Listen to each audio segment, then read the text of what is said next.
Pressure और stress ये दोनों ही स्केलर क्वांटिटी, ठीक। प्रेशर भी स्केलर है और प्रेशर होता है जो प्रेशर होता है, जैसे अभी तुमने किसी पात्र में जल भर दिया, वाटर भर दिया, तो वाटर भर दिया तो फोर्स का एक परपेंडिकुलर कंपोनेंट है, फोर्स का परपेंडिकुलर कंपोनेंट, और उसमें एरिया से डिवाइड करेंगे। फोर्स से डिवाइड नहीं करते हैं, किससे डिवाइड करते हैं? फोर्स के कंपोनेंट से। फोर्स का कौन सा कंपोनेंट? जो एरिया के परपेंडिकुलर होता है। जैसे फॉर एग्जांपल अभी इसमें पानी भरा हुआ है, पानी भरा हुआ है, ठीक। इसमें पानी भरा हुआ और मुझे वाटर रेस्ट में है, वाटर रेस्ट में है, तो वाटर रेस्ट में तो इस पर ये फोर्स है हमेशा कैसे लगेगा? नीचे की तरफ लगेगा। ये फोर्स इसका नीचे की तरफ लगेगा। मान लीजिए कि फोर्स है, ये एंगल बना रहा है कितना? ये थीटा एंगल बना रहा है फोर्स। हम ये बात मान के चल रहे हैं कि ये नीचे नहीं लग रहा है, नीचे नहीं लग रहा है तो कुछ थीटा, कुछ एंगल बनाएगा, थीटा एंगल बनाएगा। तो ये इसने थीटा एंगल बनाया है एफ ने, तो इसका ये कंपोनेंट क्या होगा? एफ cos थीटा, और ये कंपोनेंट क्या होगा? एफ sin थीटा होगा, ठीक। अब एफ sin थीटा ये 0 के बराबर होगा। क्यों 0 के बराबर होगा? ये इसलिए 0 के बराबर होगा कि ये लिक्विड किसमें है? रेस्ट में है। लिक्विड रेस्ट में, तो F sin theta equal to 0, F sin theta equal to 0। इसका मतलब क्या है? थीटा इक्वल टू क्या होगा? 0 डिग्री। तो ये फोर्स इस पर कैसे लगेगा? परपेंडिकुलर फोर्स लगेगा, ठीक। तो परपेंडिकुलर फोर्स लगेगा, तो परपेंडिकुलर फोर्स, और उसमें यानी ये फोर्स का क्या है? एक कंपोनेंट है। कंपोनेंट होता है स्केलर, कंपोनेंट वेक्टर नहीं होता। कंपोनेंट पर जब हम बोल लेते हैं, जैसे कोई वेक्टर है, जैसे सपोज कि ये वेक्टर है, ये ए वेक्टर है, और इसको हम कंपोनेंट में ब्रेक कर रहे हैं, ये एंगल बना रहा है थीटा। तो ये डायरेक्शन, ये ओरिजिन है, ये एक्स एक्सिस है, ये वाई एक्सिस है। एक्स एक्सिस में यूनिट वेक्टर आई लेते हैं, वाई डायरेक्शन में यूनिट वेक्टर जे लेते हैं। इसका ये कंपोनेंट ओ ए एक्स हो गया, ओ बी ये क्या हो गया? ए वाई हो गया, ठीक। ओ बी ए वाई हो गया। अब इसको हम ऐसे लिखेंगे ओ ए बराबर ए एक्स, और ओ ए वेक्टर लिखेंगे तो क्या लिखेंगे? ए एक्स आई लिखेंगे। तो ये ओ ए क्या है? कंपोनेंट है। कंपोनेंट कैसा होता है? स्केलर, ठीक। कंपोनेंट स्केलर होता है। और ओ ए ये वेक्टर है, जैसे ओ से हम ए तक जा रहे हैं और ए से जा रहे हैं बी तक, यानी जो ए है वो इसके बराबर हो जाएगा। इसमें ए बराबर होगा ए एक्स आई प्लस ए वाई जी, इसके बराबर होगा, ठीक। ये होगा क्या? ए वाई जी। तो ए एक्स क्या है? ए एक्स स्केलर है, और ए एक्स आई है वो क्या है? वेक्टर है। तो यहाँ पर फोर्स का एक कंपोनेंट है। कौन सा कंपोनेंट? परपेंडिकुलर कंपोनेंट है, जो लिक्विड के परपेंडिकुलर है, वो वाला कंपोनेंट है। तो लिक्विड के परपेंडिकुलर कंपोनेंट है, इसलिए प्रेशर कैसी क्वांटिटी है? Scalar quantity. अब इसको फोर्स के एक कंपोनेंट और एरिया में डिवाइड करते हैं। इससे तो डिवाइड करते हैं किसको? इससे डिफाइन करते हैं किसको? इससे डिफाइन करते हैं हम प्रेशर। अब इसको कैसे डिफाइन करते हैं? स्ट्रेस को हम डिफाइन करते हैं कि restoring force acting per unit area, इसको रीस्टोरिंग फोर्स से डिफाइन करते हैं। जो हम एक्सटर्नल फोर्स लगा रहे हैं उसके जस्ट अपोजिट फोर्स लगेगा, वो रीस्टोरिंग फोर्स लगेगा। और वो रीस्टोरिंग फोर्स किसके कारण होगा? वो रीस्टोरिंग फोर्स होगा इंटर एटॉमिक और इंटर मॉलिक्यूलर के कारण। तो इंटर एटॉमिक इसका सोर्स क्या है? इंटर एटॉमिक और इंटर मॉलिक्यूलर, ये इसका सोर्स है। और इस प्रेशर का सोर्स क्या है? प्रेशर का सोर्स है जो हम लिक्विड ले रहे हैं, वो उसमें जो भी लिक्विड ले रहे हैं या फ्लूइड ले रहे हैं, तो उस फ्लूइड के कारण यूनिट एरिया पर जितना फोर्स का परपेंडिकुलर कंपोनेंट प्रेशर लगाएगा। अब जैसे प्रेशर हम सेम फोर्स लगाएं, सेम फोर्स लगाने पर प्रेशर में बहुत बड़ा अंतर आ सकता है। इस पर हाइड्रोलिक इलेक्ट्रिक काम करती है। कैसे अंतर आ सकता है? जैसे अभी तुम अपना पेन, ये पेन की नोक है, पेन को इधर से दबाओ और नोक की तरफ से दबाओ, नोक की तरफ से दबा के देखो अपने हाथ पर, तो थोड़ा सा फोर्स लगाने पर उनको प्रेशर ज्यादा फीलिंग होगा। ज्यादा फीलिंग होता है कि नहीं होता है? क्यों ज्यादा फीलिंग होता है? क्योंकि उसका एरिया ऑफ क्रॉस सेक्शन बहुत कम है। ठीक, तो एरिया ऑफ क्रॉस सेक्शन बहुत कम हो गया तो प्रेशर हमको ज्यादा फील होगा। तो प्रेशर और फोर्स, ये फोर्स तो वेक्टर क्वांटिटी है, और प्रेशर और स्ट्रेस ये दोनों स्केलर क्वांटिटी।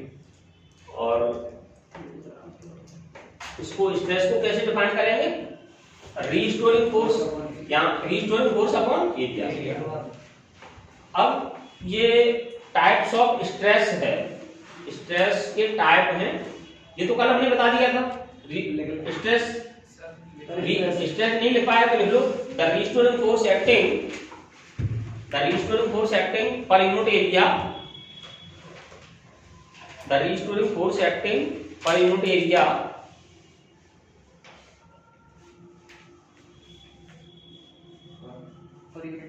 is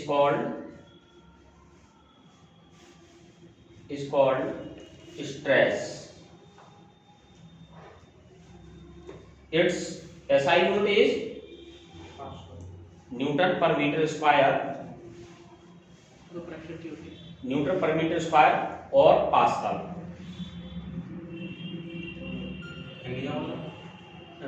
दोनों SI यूनिट हो जाएंगे।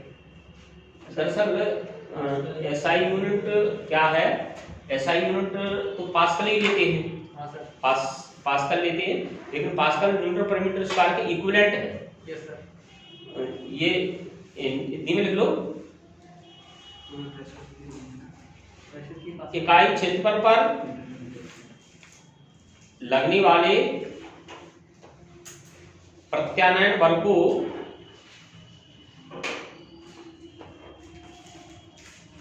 इकाई क्षेत्रफल पर लगने वाले प्रत्यानयन बल को प्रतिबल कहते हैं। प्रतिबल कहते हैं, अर्थात प्रतिबल बराबर प्रत्यानयन बल बटे क्षेत्रफल। यहाँ बल नहीं लिखेंगे, केवल बल नहीं लिखेंगे, यहाँ पर क्या लिखेंगे? रीस्टोरिंग फोर्स लिखेंगे। एफ है यहाँ पर restoring force upon area. Elasticity की डेफिनेशन इलास्टिसिटी की डेफिनेशन है the property by virtue of which a body regains its original shape and size after the removal of deforming force। वस्तु का वह गुण जिसके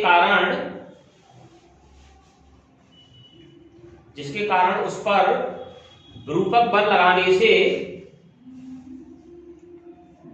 लगाने से उसके आकार और आयतन में परिवर्तन हो जाता है,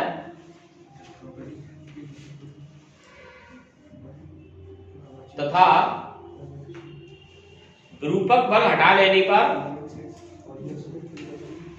अपनी पूर्वावस्था प्राप्त कर लेती है।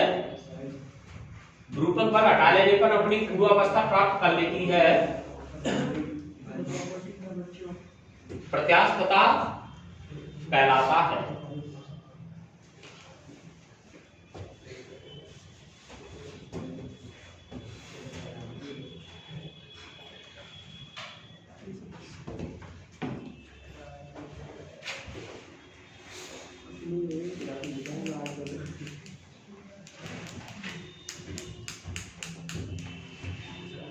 देखो अब इसमें जैसे हम किसी स्प्रिंग को खींच रहे हैं तो इसको कहेंगे टेंसाइल स्ट्रेस या टेंसाइल स्ट्रेस, या इसको हिंदी में कहेंगे तनक प्रतिबल, तनक प्रतिबल हिंदी में।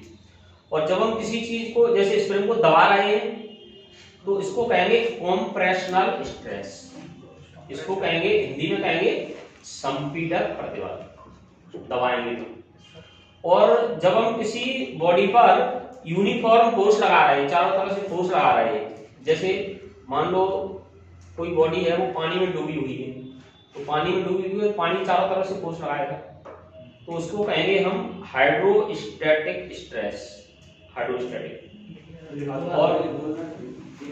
और इनको लिखा दें। अच्छा, तो हेडिंग डालोगे types of stress, types of stress. Number first है tensile stress,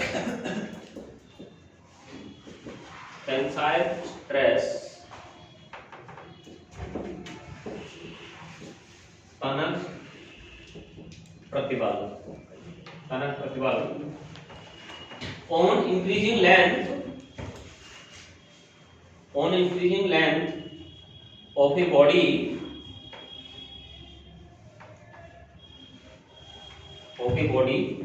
then restoring force acting per unit area is called tensile stress. जब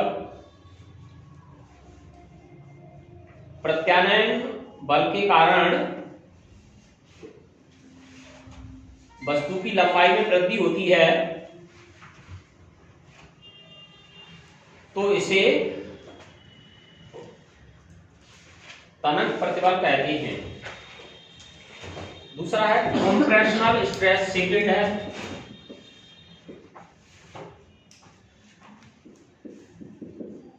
कॉम्प्रेशनल स्ट्रेस, इसको कहेंगे संपीडक प्रतिबल, संपीडक प्रतिबल।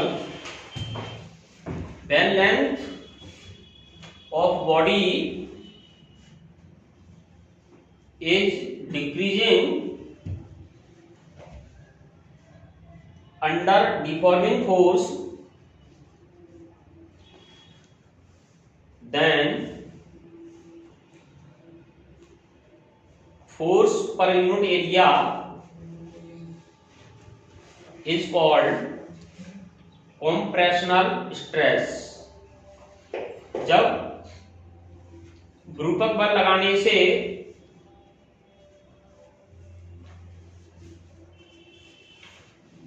वस्तु की लंबाई संकुचित होती है तो इसे संपीडक प्रतिबल कहते हैं।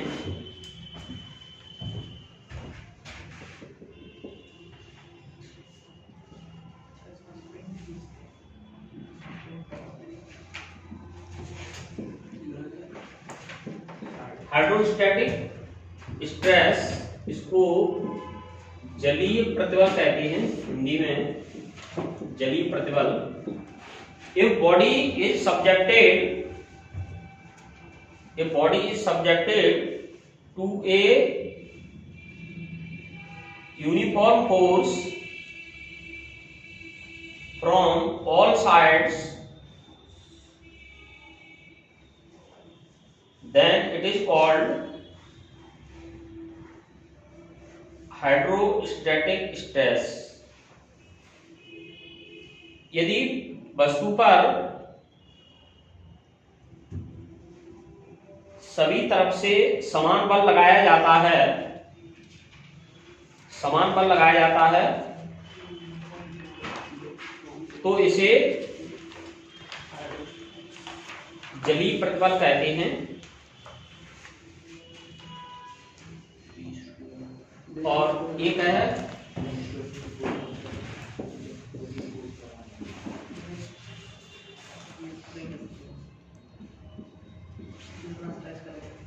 टेंजेंशियल और शियरिंग स्ट्रेस। टेंजेंशियल स्पर्शरेखीय प्रतिबल,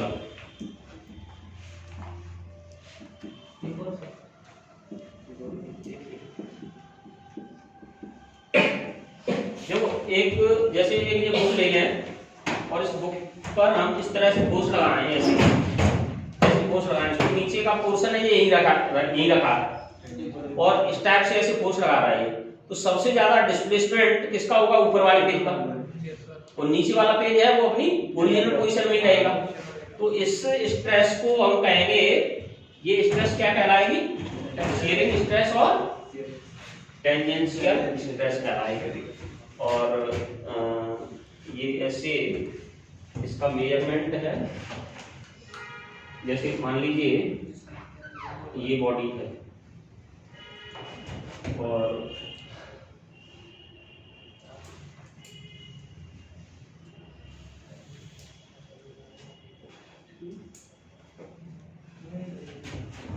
ए बी सी और डी।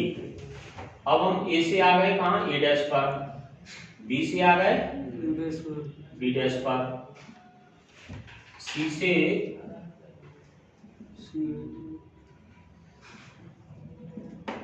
सी डैश पर और डी से डी डैश पर। इसमें हम इसका सपोज कीजिए कि area of cross section A है और एफ फोर्स लगाया गया है, तो ये शियरिंग स्ट्रेस हो जाएगी एफ अपॉन ए। अब यहाँ पर एक बात और बता दें कि शियरिंग स्ट्रेन, अभी स्ट्रेन बताएंगे तो ये फिगर फिर जरूरत पड़ेगी, तो शियरिंग स्ट्रेन और बता देते हैं। अभी शियरिंग स्ट्रेन है, जैसे ये ए से हम ए डैश पर आ गए, अब मान लो इसमें डिस्प्लेसमेंट हो गया डेल्टा एल और इसकी लेंथ है कितनी? एल। तो शियरिंग स्ट्रेन को डिफाइन करेंगे तो उस समय डेल्टा एल अपॉन एल, ये एंगल है फाई बन रहा है या थीटा बन रहा है?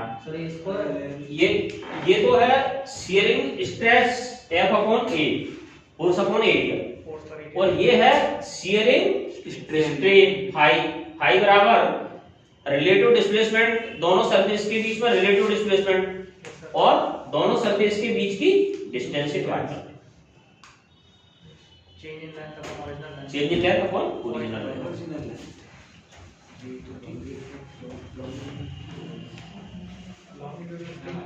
तो ये टेंजेंशियल स्ट्रेस में band deforming force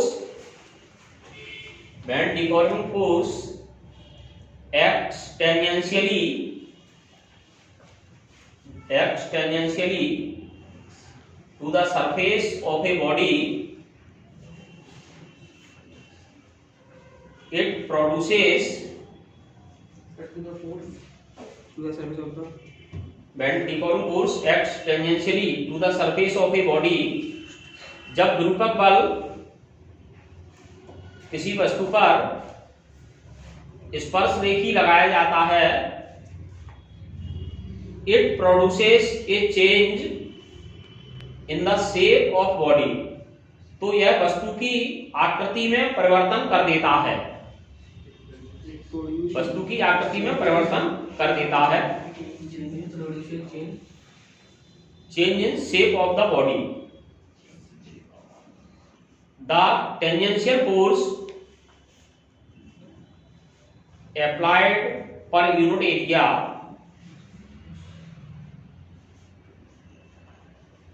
is tangential stress. एकांक क्षेत्रफल पर लगने वाले स्पर्श रेखी प्रतिबल को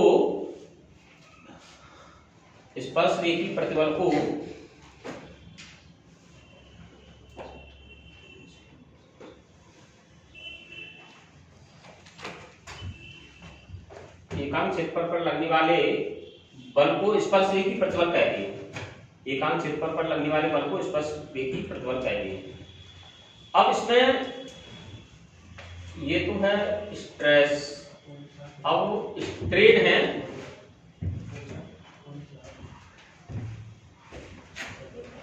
स्ट्रेन ये तीन तरह की होती है। दरअसल तीन तरह की तो ये भी है, इसी को एक को दो टाइप में डिवाइड कर दिया है, कंप्रेशनल में और उसमें नहीं टेंजेंशियल तो अलग है, कंप्रेशनल और टेंसाइल।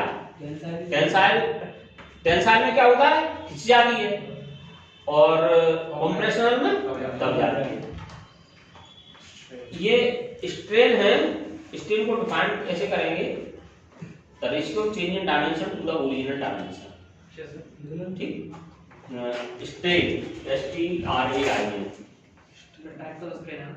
नहीं, पहले स्ट्रेन, टाइप ऑफ स्ट्रेन बाद में। Strain the ratio of change in dimension to original dimension is called strain. विकृति हिंदी में लिखेंगे, विकृति वस्तु की विमा में परिवर्तन, वस्तु की विमा में परिवर्तन तथा प्रारंभिक विमा के अनुपात को विकृति कहते हैं। The ratio of change in dimension to original dimension is called strain. वस्तु की विमा में परिवर्तन तथा प्रारंभिक विमा के अनुपात को विकृति कहते हैं। नेक्स्ट है types of strain. Types of strain,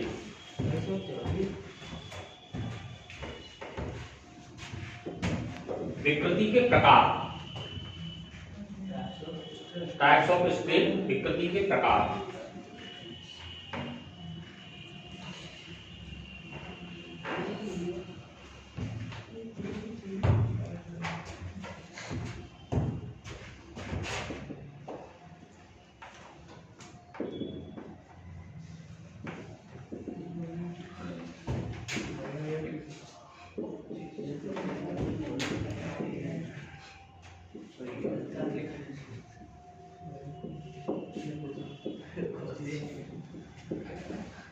देखो एक वायर है, इसकी लेंथ है L, ओरिजिनल लेंथ L है, और हमने डिफॉर्मिंग फोर्स लगा दिया, डिफॉर्मिंग फोर्स लगा दिया, उसकी लेंथ बढ़ करके हो गई L प्लस डेल्टा L। अब डेल्टा L क्या है, चेंज इन लेंथ, और ओरिजिनल लेंथ क्या है L। तो change in length original length का रेशियो होगा, ये कहलाएगी लॉन्गिट्यूडनल डिस्टेंस, इसकी कोई यूनिट नहीं होगी। ठीक, तो इसको कैसे लॉन्गिट्यूडनल डिस्टेंस को कैसे डिफाइन करोगे, the ratio of change in length, the ratio of change in length to original length, is called longitudinal strain. Hindi में अनुदैर्घ्य विकृति, लंबाई में परिवर्तन तथा प्रारंभिक लंबाई के अनुपात को अनुदैर्घ्य विकृति कहते हैं।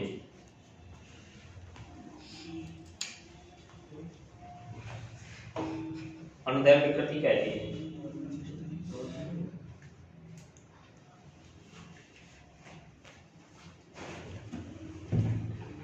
Delta L upon L।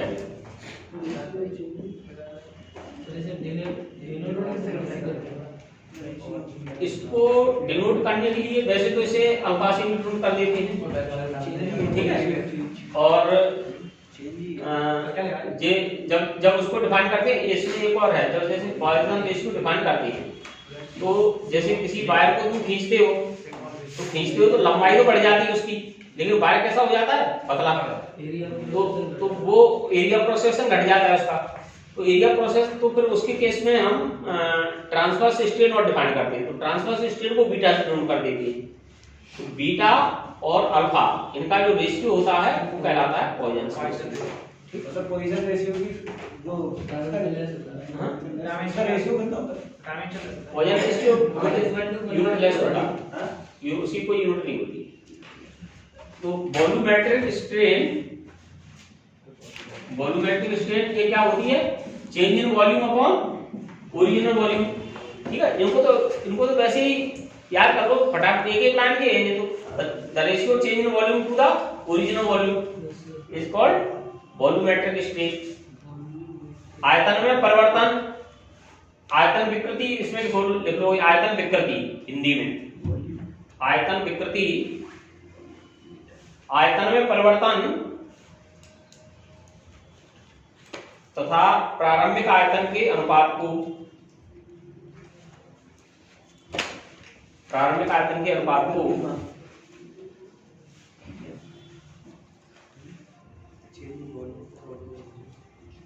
आयतन विकृति कहते हैं। आयतन विकृति बराबर delta V upon V।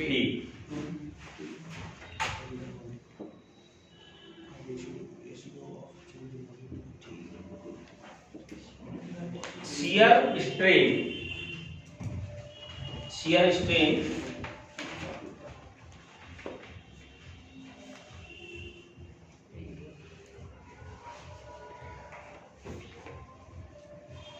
Shear strain अभी हमने बताई थी कि दो प्लेन हैं, उनके बीच में रिलेटिव डिस्प्लेसमेंट हो जाता है, और रिलेटिव डिस्प्लेसमेंट में किससे डिवाइड करते हैं? और दोनों प्लेनों के बीच की डिस्टेंस से डिवाइड करते हैं, तो उसको कहते हैं शियरिंग स्ट्रेन या स्पर्श रेखीय विकृति, स्पर्श रेखीय विकृति, शियर स्ट्रेन। इसमें देखो it is defined as the ratio of displacement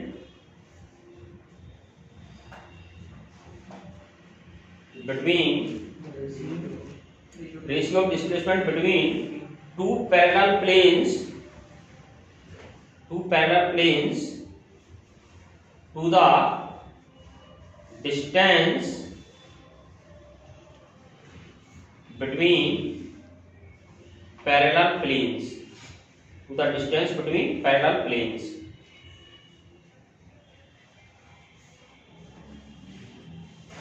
जो उसमें फिगर बना था उसमें I बराबर डेल्टा L अपॉन L, उस वो वाला फिगर बनाया था, उसी फिगर को फॉलो कर लोगे। ठीक, शियर स्ट्रेन को कैसे डिफाइन करोगे? दो समांतर सतहों के बीच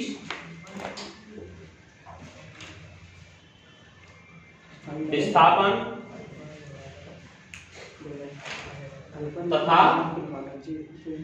तथा समांतर सतहों के बीच की दूरी के अनुपात को, समांतर सतहों के बीच की दूरी के अनुपात को स्पर्श रेखीय विकृति कहते हैं, स्पर्श रेखीय विकृति कहते हैं। अब एक वर्ड है इसमें इलास्टिक लिमिट।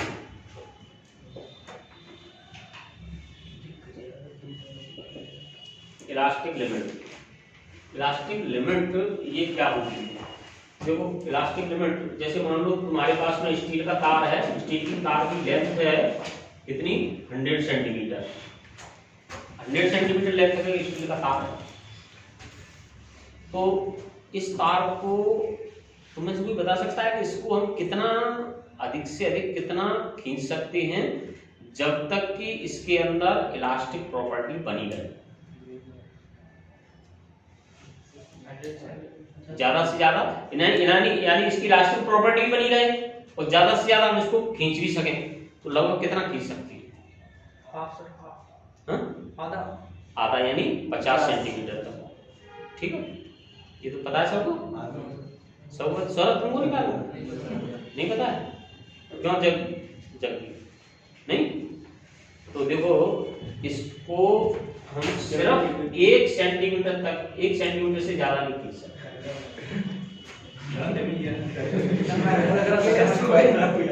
1 सेंटीमीटर इसकी जो इलास्टिक प्रॉपर्टी है, विदिन 1 सेंटीमीटर के अंदर इसकी अगर 1 सेंटीमीटर से ज्यादा खींच दिया तो इसकी इलास्टिक प्रॉपर्टी फिनिश हो जाएगी। ठीक है, रबर की बात अलग है, रबर वो तो उस इलास्टोमर कहलाते हैं। अच्छा, स्टील में और रबर में ये स्टील ज्यादा इलास्टिक है। ठीक, स्टील है वो ज्यादा इलास्टिक है रबर से। Steel is more elastic than rubber. उनको बताएंगे क्यों इलास्टिक ज्यादा। क्वेश्चन था सर ये डेराइव करने का पूरा। ठीक, तो ये इसमें 1% से अगर ज्यादा खींच दोगे तो ये परमानेंटली डिफॉर्म हो जाएगी, यानी हमेशा के लिए ये विकृत हो जाएगी। स्टील, हाँ स्टील हो, कोई भी मेटल है, कोई किसी भी मेटल की प्रॉपर्टी 1% से 1% से ज्यादा उसमें नहीं चेंज कर सकती एक्सेप्ट उसकी इलास्टिक प्रॉपर्टी बनाए रखने के लिए। तो इलास्टिक प्रॉपर्टी इसमें एक स्ट्रेस स्ट्रेन ग्राफ होता है। इलास्टिक लिमिट कहते हैं कि डिफॉर्मिंग फोर्स को हम रिमूव कर दें और बॉडी अपनी ओरिजिनल शेप और साइज में आ जाए। ठीक, तो वो लिमिट, उसकी वो लिमिट क्या कहलाएगी? इलास्टिक लिमिट कहलाएगी। और इसकी डेफिनेशन लिखिए, द मैक्सिमम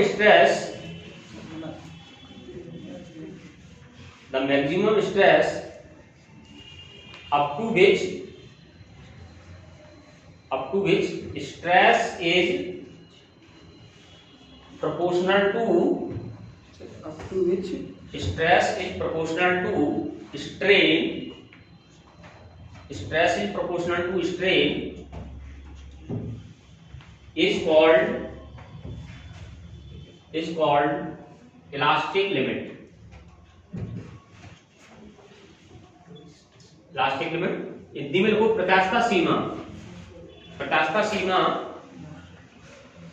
प्रतिबल का वह अधिकतम मान जब तक प्रतिबल और विकृति समानुपाती होते हैं, प्रत्यास्थता सीमा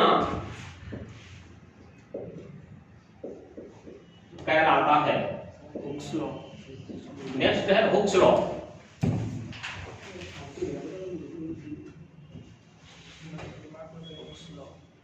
हुक्स लॉ, हुक का नियम।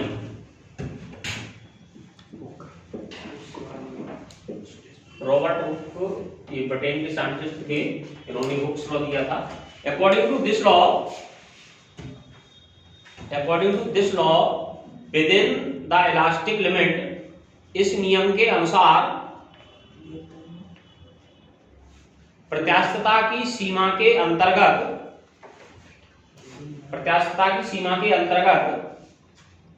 प्रतिबल विकृति के अनुक्रमानुपाती होता है। The stress according to this law within the elastic limit, stress is proportional to strain.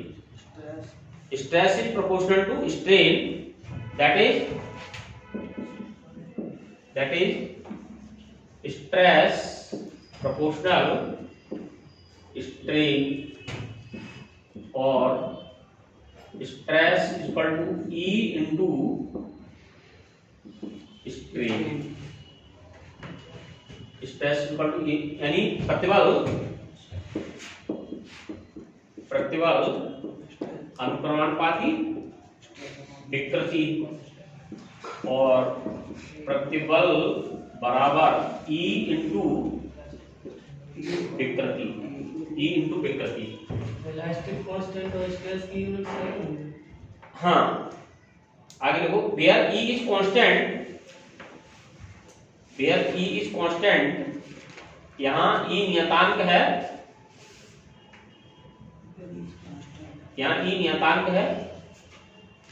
called modulus of elasticity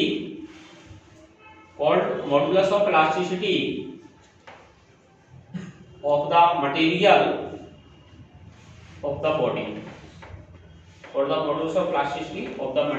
of the body, यहाँ E नियतांक है, इसे पदार्थ का प्रत्यास्थता गुणांक कहते हैं।